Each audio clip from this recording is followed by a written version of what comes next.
लेकिन क्या राजकिशोर तिवारी, क्या बिल्कुल कास्ट इक्वेशंस जितनी भी हैं, जाति के समीकरण, अगर ये इतना छोटा मुद्दा होता तो बीजेपी ओबीसी आउटरीच की कोशिश, वो भले ही क्रीमी लेयर बढ़ा दिया भारतीय जनता पार्टी महायुति गठबंधन सरकार ने, 8 से 15 लाख कर दिया। अलावा इसके 15 ओबीसी की जातियों को शामिल करने का, जो ओबीसी नहीं है अभी, उन्हें ओबीसी में शामिल करने का प्रस्ताव हो, संवैधानिक दर्जा देना हो एससी आयोग को, ये बीजेपी आउटरीचिंग है ना? यानी कि कास्ट इक्वेशन मैटर करता है महाराष्ट्र के चुनाव में। निश्चित तौर पर करता है, और ये तो लगातार चुनाव में दिखाई पड़ा, और महाराष्ट्र क्या पूरे देश में दिखाई पड़ता है। लेकिन जो अभी चर्चा गरिमा जी हो रही थी, खासतौर से नवाब मलिक को लेकर और अजीत पवार को लेकर जो चर्चा हो रही थी, उस पर एक बात जरूर मैं कहना चाहूँगा। इस चर्चा के बीच में हम ये क्यों भूल जाते हैं कि सीनियर जो पवार है, उन्होंने अणुशक्ति नगर से भी समाजवादी पार्टी के व्यक्ति को तोड़कर अपनी पार्टी से टिकट दिया है। स्वरा भास्कर के पति आप फवाद अहमद की मैं बात कर रहा हूँ। तो समाजवादी पार्टी के जो वहां पर जो मुस्लिम चेहरे हैं, उनके बीच का भी एक युद्ध है, इसको भी थोड़ा समझने की आवश्यकता है।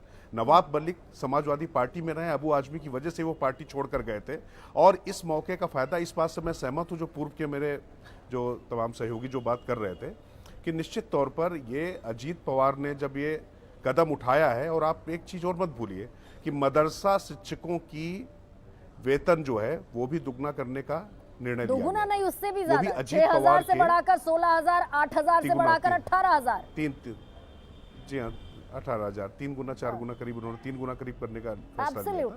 तो वही कह रहा था। तो ये अजीत पवार तो अजीत पवार जो है, उनकी जो कोशिश थी कि मतलब उनके पास में जो मुस्लिम वोट है वो उनके पास आ पाए, और ये बीजेपी को भी सूट करता है। और दूसरी सबसे जो महत्वपूर्ण बात है, एक बात चर्चा जो आप बार बार कह रही है कि मुख्यमंत्री बनने के बाद, देखिए एक चीज समझिए, सीटें 55 सीटें लड़कर अगर मुख्यमंत्री बनने की कोई बात कर रहा है, तो मुझे लगता है कि वो झारखंड में मधु कौड़ा या कुछ ऐसे अपवाद छोड़ दिए जाए।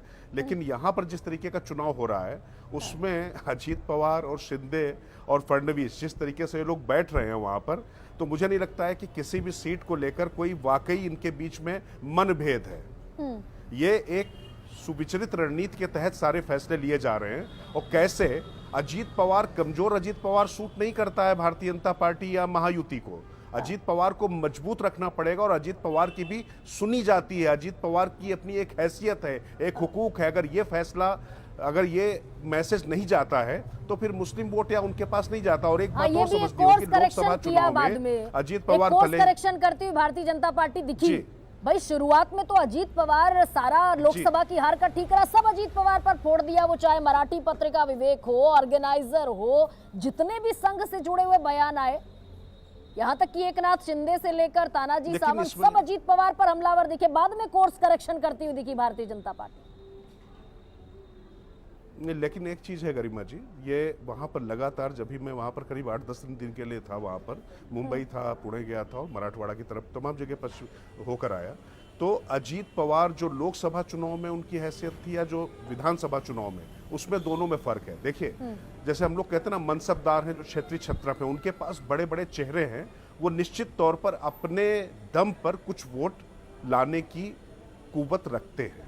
और यही चाहिए भारतीय जनता पार्टी या महायुति को और शिवसेना शिंदे गुट को। वो अजीत पवार करते हुए दिखाई पड़ रहे हैं, और पूरी तरीके से कम शरद पवार को वॉक ओवर ना मिल जाए, ये देखने की बात है। क्योंकि अगर देखा जाए तो सबसे करीने से अगर कोई पत्ते वहां खेल रहा है, सबसे शानदार तरीके, सबसे ज्यादा सीटें भी अगर वो 87 सीटें लाने में महागाड़ी में काम है, तो शरद पवार। तो जूनियर पवार को अगर उनके मुकाबले पूरी तरीके से नेग्लेक्ट कर दिया जाएगा, तो महायुति में उनके रहने का मतलब क्या है, शरद पवार की काट क्या है? तो निश्चित तौर पर अजीत पवार को कमजोर करके महायुति लड़ाई नहीं लड़ सकती। ये बात तो खैर आशु ने भी कही, विनोद जी भी कह रहे हैं।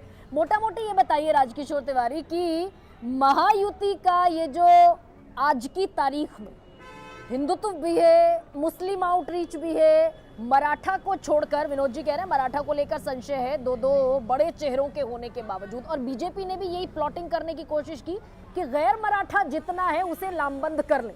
ये कितने समीकरण बन पाए महायुति के पक्ष में? सरकार बनती हुई दिखेगी क्या? दिवाली मनती हुई दिखेगी क्या? नहीं, देखिए, अगर आप लोकसभा चुनाव से अगर बहुत नतीजों का देखेंगे तो हरियाणा में हम लोग देख चुके हैं किस तरीके से उलटफेर हो चुका है, और हरियाणा चुनाव के बाद वहां पर इस तरीके की बात कोई नहीं कर रहा है कि महाअगाड़ी निकल ही रही, और वहां पर वोटों में बहुत ज्यादा अंतर भी नहीं, ये भी समझने की जरूरत है। और जो कोर्स करेक्शन की आप बात कर रही हैं कि टोल कम करने से लेकर ओबीसी के बीच में जाने की बात, और जो मराठा वाली बात है, तो मराठा ऐसा नहीं है, उसमें एकनाथ शिंदे अगर मराठा चेहरा है और हिंदुत्व का भी चेहरा है, तो निश्चित तौर पर एकनाथ शिंदे और ये काम करेंगे, और अजीत पवार भी उनके साथ में है। मैं फिर कह रहा हूं कि एक बार कोई फार्मूला अगर सफल हो जाता, जरूरी नहीं कि वो बार बार चलता रहे। यहां पर एक एक सीट पे जिस तरीके से माइक्रो मैनेजमेंट हो रहा है, वो देखने वाली बात। और ये माइक्रो मैनेजमेंट सिर्फ महायुति और भाजपा नहीं कर रही है, ये महाअगाड़ी भी कर रही है। ये अलग बात है कि कौन ज्यादा इफेक्टिव तरीके से कर पा रहा है, ये एक देखने वाली बात तो होगी। मैंने जब हरियाणा का इलेक्शन हुआ तब इन्हीं दो शब्दों का इस्तेमाल किया था, मिसमैनेजमेंट और माइक्रो मैनेजमेंट।